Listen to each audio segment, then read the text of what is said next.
They used to laugh at me behind closed doors. Sometimes not even behind closed doors, sometimes right in front of me. Gatekeeper, they murmured, as if the word itself was a joke. As if the uniform I wore meant nothing. As if the life I lived, every risk, every night shift, every moment I spent standing between danger and the people who slept peacefully, was just something to laugh at. Hello, my name is Alexis, and I'm 34 years old. I've worn the U.S. Army military police uniform for more than a decade now, and yet my own family has never truly seen me. Not really. Not the way they see my sister Jessica, with her polished degree and her perfect vocabulary. Not the way they see my brother Kevin with his business suits and networking lunches. And certainly not the way they see each other. Richard, my father, the man who believes success only counts when it's framed on a wall, and Karen, my mother, who thinks respect is something that belongs only to the children who make the family proud. I've spent my whole life being the one who stands quietly on the edges while everyone else celebrates themselves. But I need to tell you how it really feels. How it feels to be the one everyone underestimates. The one everyone overlooks. The one everyone thinks is less. You see, no matter how strong I act, no matter how firmly I carry myself, it still cuts. It still stings. There's a kind of pain that builds inside you when the people you love the most dismiss you so casually that it becomes normal. You stop questioning it. You stop asking why.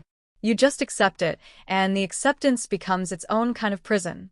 I remember being a little girl at the dinner table, watching my father brag about Jessica's grades and Kevin's science projects. My achievements were always mentioned last, if they were mentioned at all. And even then, it was always with a quiet shrug, a dismissive, "Oh, and Alexis did fine too."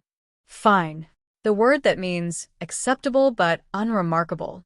The word that becomes a label. The word that follows you into adulthood until one day you wake up and realize that even your accomplishments feel small in comparison to what everyone expects from you. I carried that word with me when I signed my enlistment papers. I carried it through training, through every sleepless night on patrol, through every shout, every siren, every decision that could have gone horribly wrong. I carried it even on the days when I was the only thing standing between a threat and the people around me. But I never told my family any of it. Not because I didn't want to, but because they never asked. They never cared to know. They believed they already had me figured out. They were wrong. But back then, I didn't know that. Back then, I still carried their voices with me. And somehow, I still hoped, deep inside, that one day they would finally see me. See who I really was. See the strength I had built inside myself.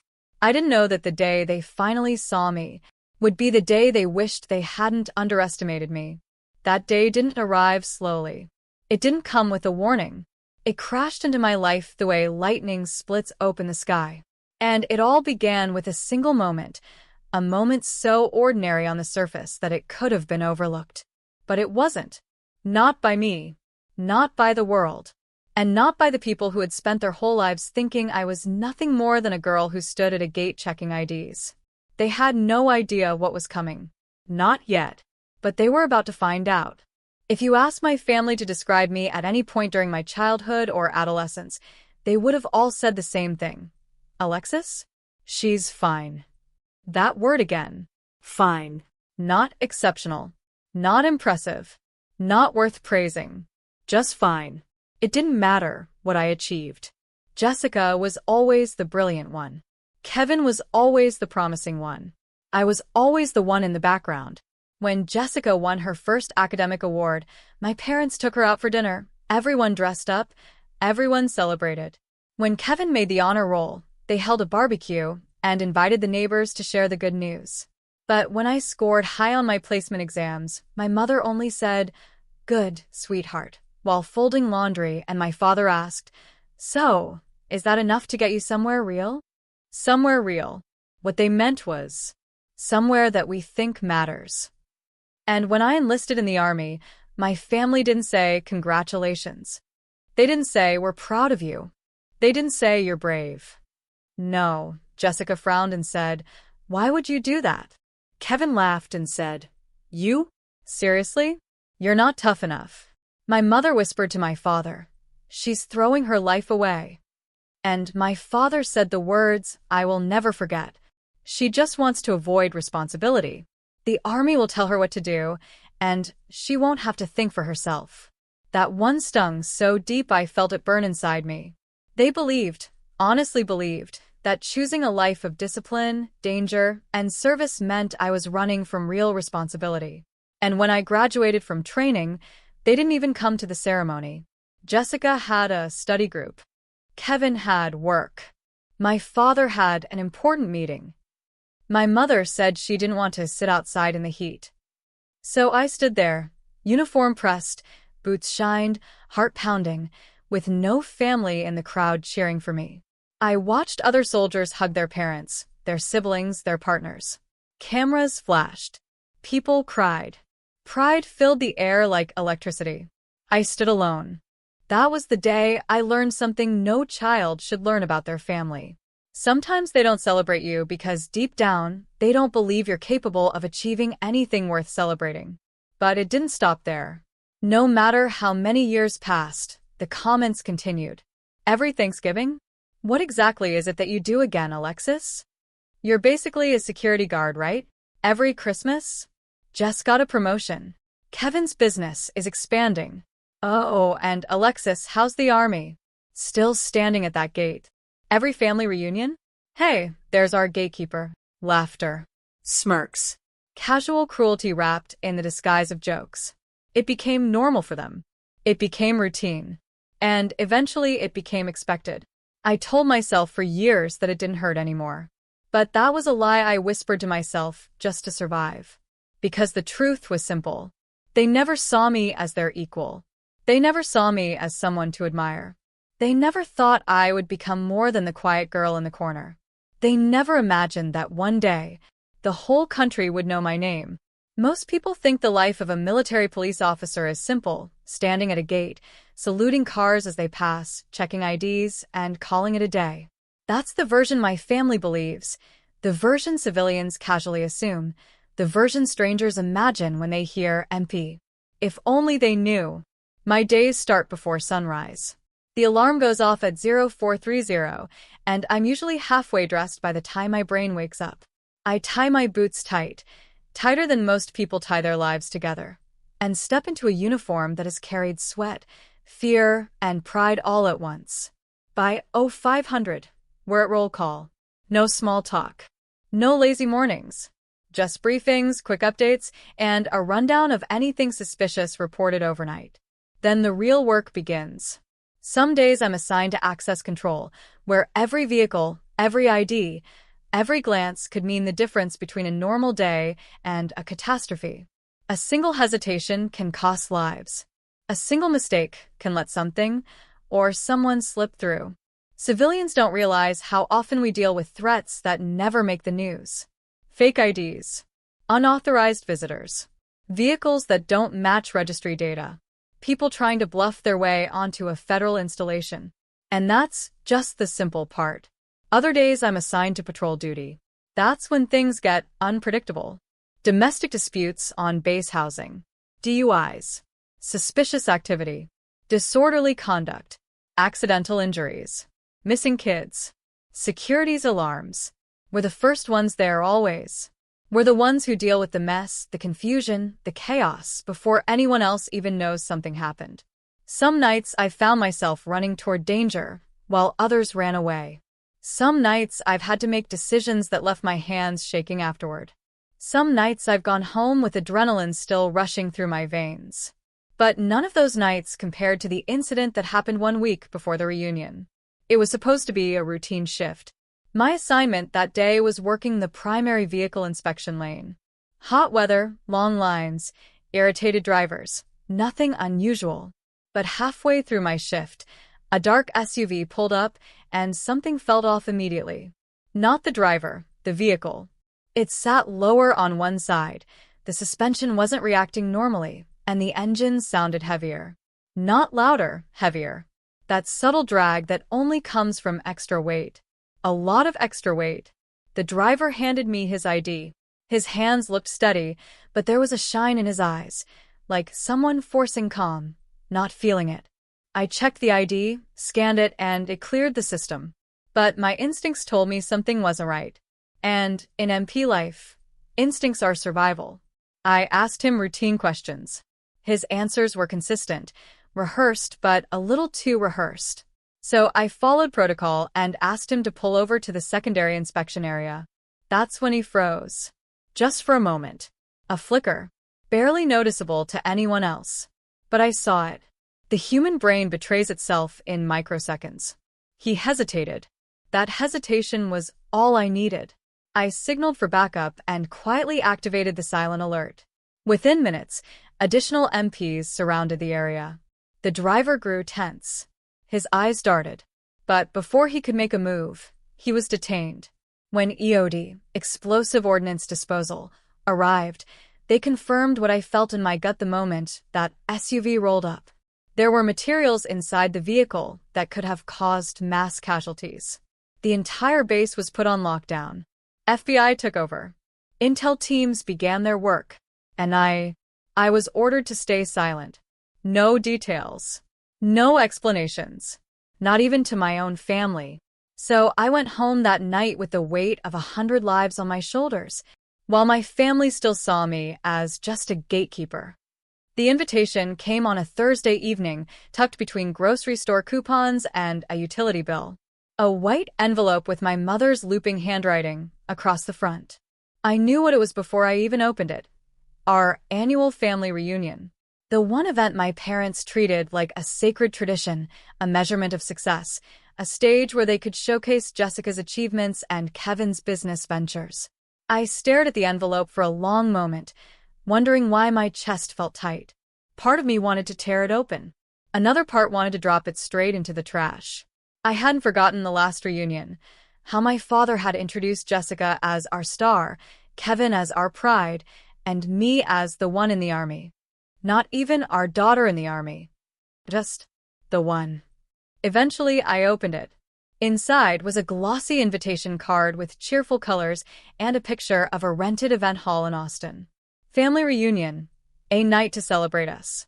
Under that, in bold letters, attendance required. No excuses this year. Required. Only my family could turn a reunion into an obligation.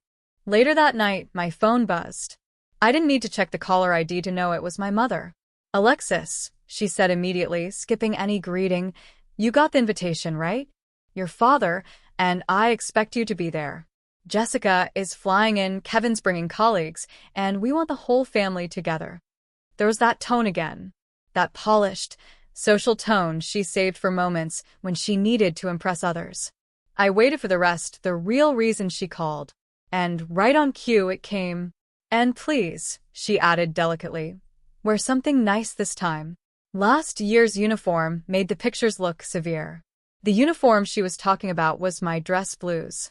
The same uniform that had taken me years of sweat, sacrifice, and grit to earn. The same uniform that symbolized service and responsibility. But to her, it affected the pictures.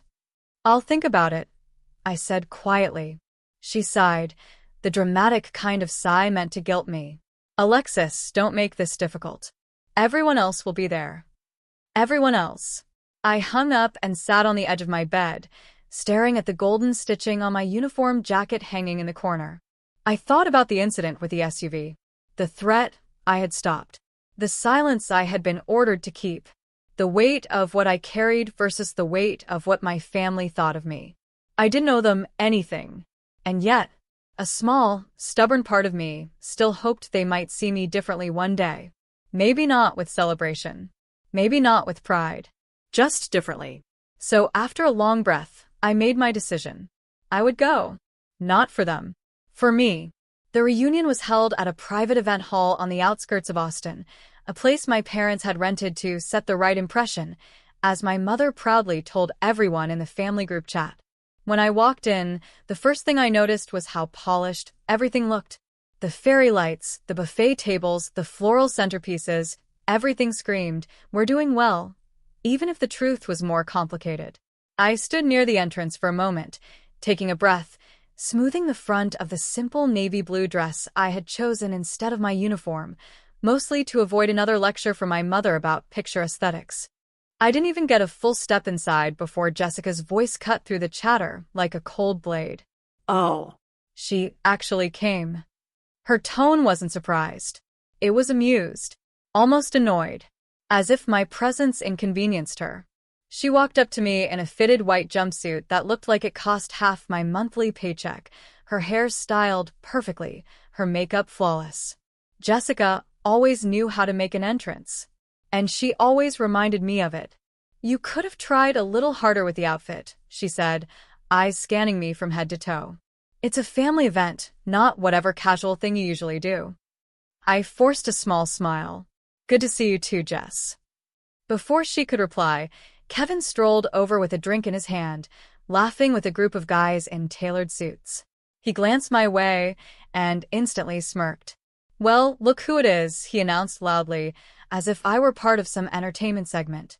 "Our gatekeeper has arrived." The men around him chuckled politely. I clenched my jaw.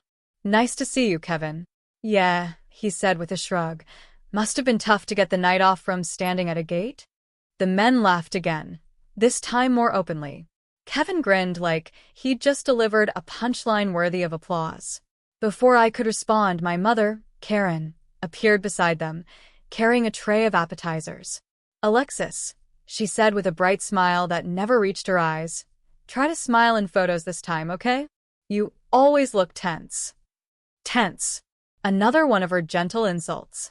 I opened my mouth to reply, but my father, Richard, interrupted as he walked over, adjusting his tie.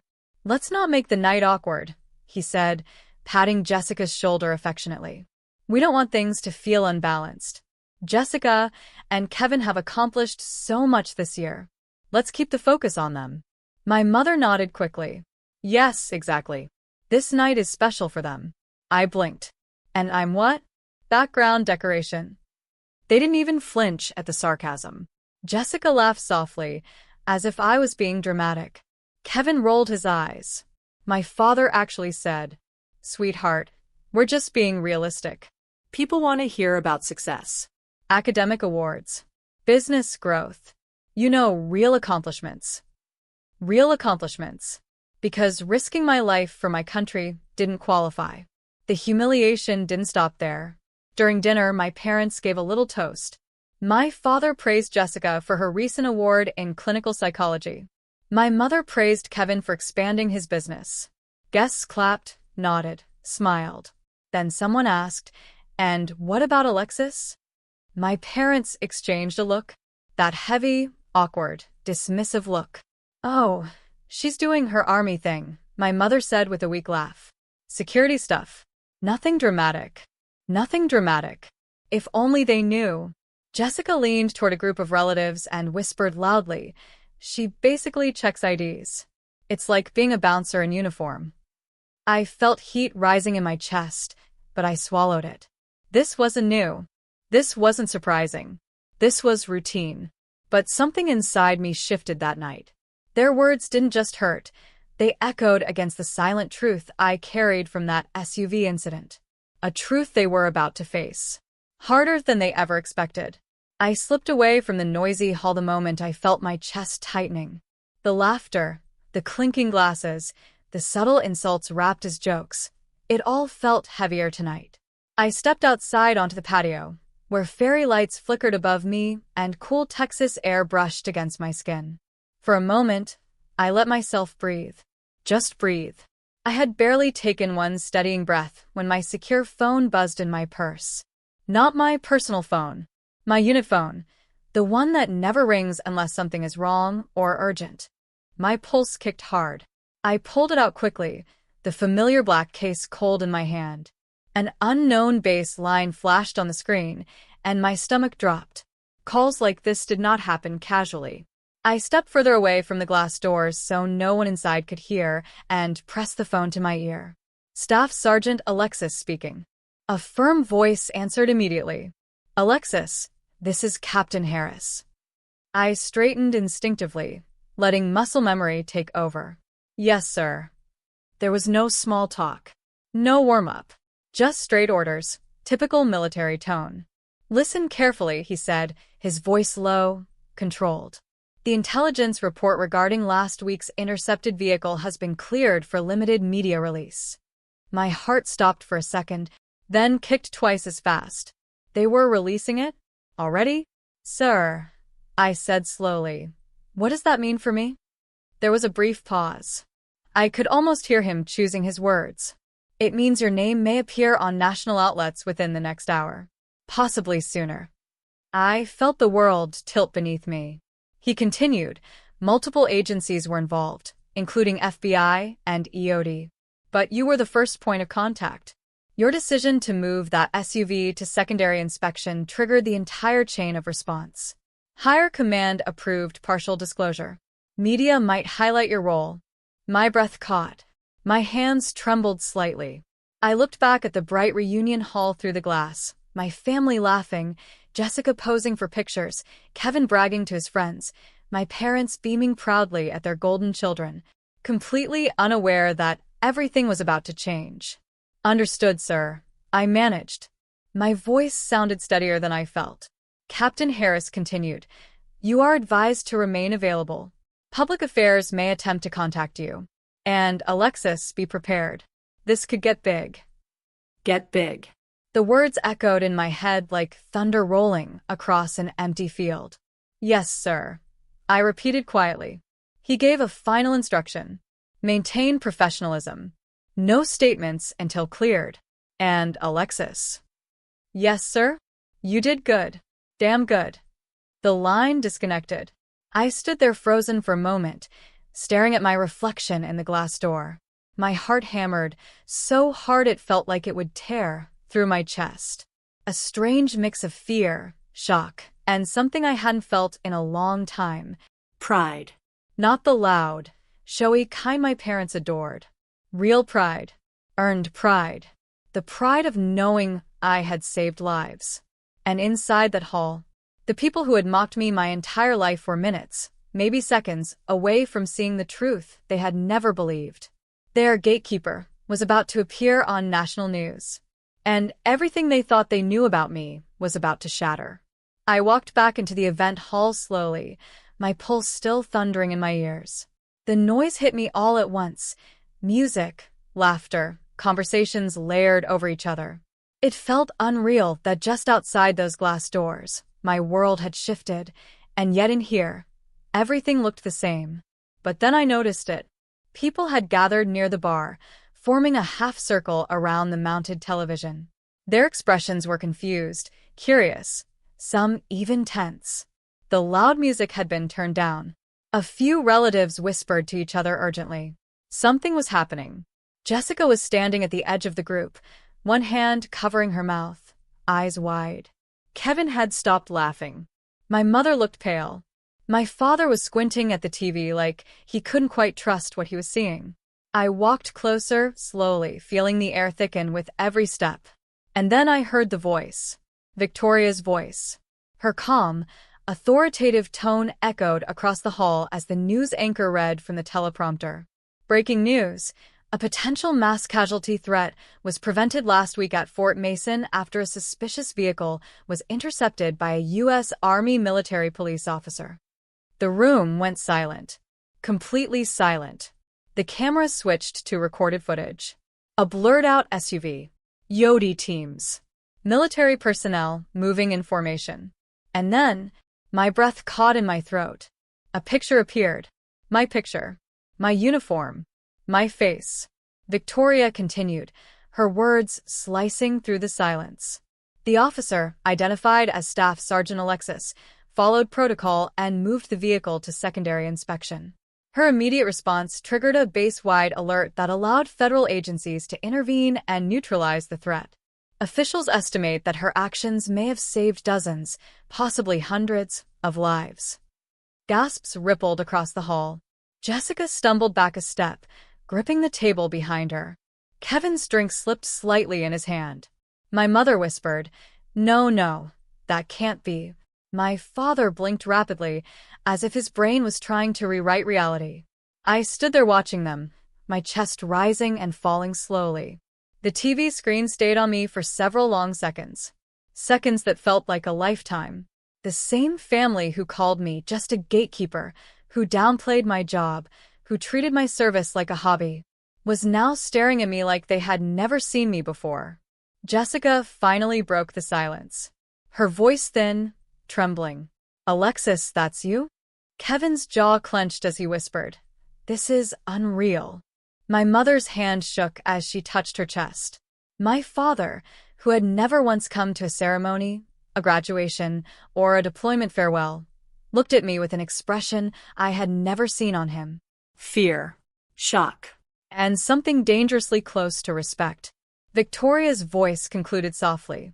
"Tonight, many call her a hero." The screen faded to the next segment.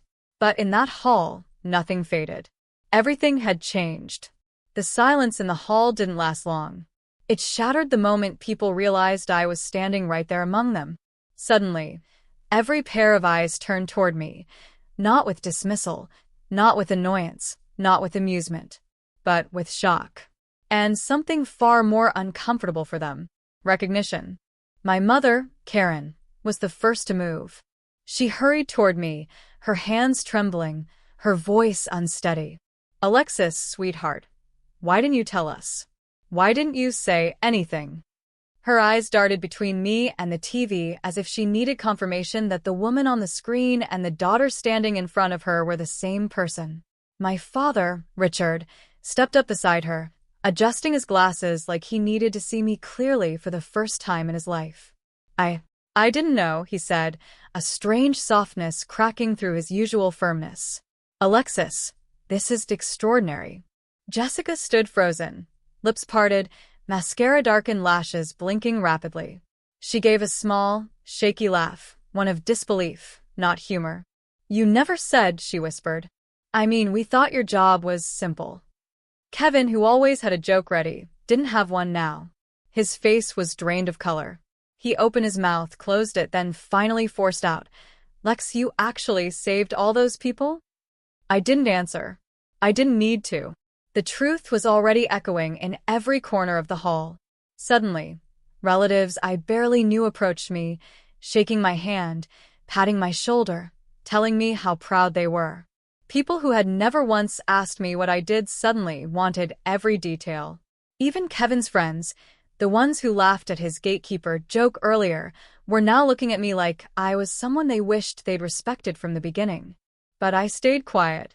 I stood there, letting their words wash over me, letting their shock settle, letting their discomfort build. For years, I had craved even a small expression of pride from them. Just one moment where they'd acknowledge who I was, not who they believed I should be. And now, when the moment finally arrived, I felt nothing. No satisfaction. No triumph. No excitement. Just a hollow calm. Because their respect didn't come from love. It came from headlines. It came from the world finally validating what they refused to see. So I stayed silent, my expression steady, my heart strangely still, while the people who had always belittled me scrambled to rewrite their image of who I was. I let them speak for a while. My mother's breathless attempts to justify years of dismissal, my father's careful words that sounded more like rehearsed corrections than apologies, Jessica's nervous laughter, Kevin's stunned silence. They all hovered around me, circling like people trying to understand a fire they'd never realized could burn them. But eventually, the moment came when they quieted, waiting for me to respond. For the first time that night, all eyes were on me, not because I was an afterthought. Not because I was someone to tease or dismiss, but because they finally knew I had been more than the version of me they created. I took a slow breath and looked at each of them, my mother wringing her hands, my father's stiff posture cracking at the edges, Jessica blinking too quickly, Kevin shifting uncomfortably as if the floor beneath him had turned unstable. And I spoke calmly. "Do you know what hurts?" I said softly. "Not that you didn't know what I did. Not that you didn't understand my job. What hurts is that you never tried to." Jessica's eyes fell. Kevin looked away. My mother's jaw trembled. "I didn't need applause," I continued. "I didn't need celebrations or speeches or photos." My voice stayed even. I just wanted to matter. To be seen. To be acknowledged as someone who tried, every single day, to make you proud." My father opened his mouth, but I raised a hand gently. "I'm not finished." He closed it. I swallowed slowly. "For years, you told me my work wasn't real, that my uniform made pictures look harsh, that what I did wasn't important enough to recognize." My voice wavered only once, but I steadied it. "And tonight, when the news told you I saved lives, that's the first time you all looked at me like I was worth something." My mother covered her mouth with shaking fingers. Jessica wiped at her eyes. Kevin stared at the floor. "But here's what I've learned," I said quietly. "Respect means nothing when it only appears after everyone else gives it first. Love means nothing when it depends on headlines. And pride doesn't count when it comes too late." No one spoke. The silence was thick, heavy, and painfully honest. "I don't hate you," I added. "I don't even blame you. I just finally see you clearly. And I finally see myself clearly, too." I stepped back from them, feeling a weight lift off my chest, a weight I had been carrying since childhood. Then I said the words that had lived inside me for years. "I was never the gatekeeper you thought I was. I was the person you refused to see." And with that, I turned away, not in anger, not in triumph, but with the quiet strength of someone who had finally found her dignity. I walked out of the event hall without looking back. The night air hit me like a quiet wave, cool and steady against the heat still burning in my chest. For the first time in a long time, I wasn't leaving a family gathering with anger or disappointment swirling inside me. I wasn't rehearsing comebacks in my head or wondering what I could have said differently. I was leaving with clarity. The parking lot was nearly empty. A few stray leaves drifted across the pavement. I unlocked my car, slid into the driver's seat, and sat still for a moment, letting the silence settle around me like a blanket. My hands rested on the steering wheel, calm, steady, hands that had carried fear, responsibility, and duty for years, even when no one bothered to see it. I started the engine and began the drive back toward the base. The highway stretched out in front of me, long and quiet, illuminated by scattered streetlights. The world outside didn't know that my life had just shifted. Cars passed by, unaware that the woman in the sedan beside them had prevented a tragedy, that she had been breaking quietly under the weight of a family that never believed in her, that she had finally taken her power back. Somewhere along the drive, I realized I was smiling, not a big, triumphant smile, but a soft one. The kind that comes from finally understanding something about yourself. I wasn't seeking their approval anymore. I wasn't chasing their recognition. And I wasn't waiting for them to see me. I already saw myself.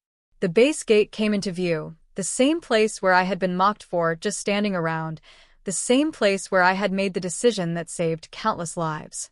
As I slowed down and rolled toward the checkpoint, the MP on duty recognized me immediately. "Evening, Staff Sergeant," he said, standing a little straighter than usual. "Saw the news. Hell of a job." I nodded, the warmth in his voice easing something inside me. "Thank you." He waved me through with a crisp salute. I drove past the gate, onto the familiar roads of the base, lit by the soft glow of overhead lamps. Everything looked the same, yet somehow it felt new, lighter, like I was seeing it with fresh eyes. I parked and stepped out, breathing in the cool night air. The base was quiet, just the distant hum of engines and the soft buzz of radios from the guard posts. I stood there for a moment, staring up at the dark sky, letting the peace settle over me.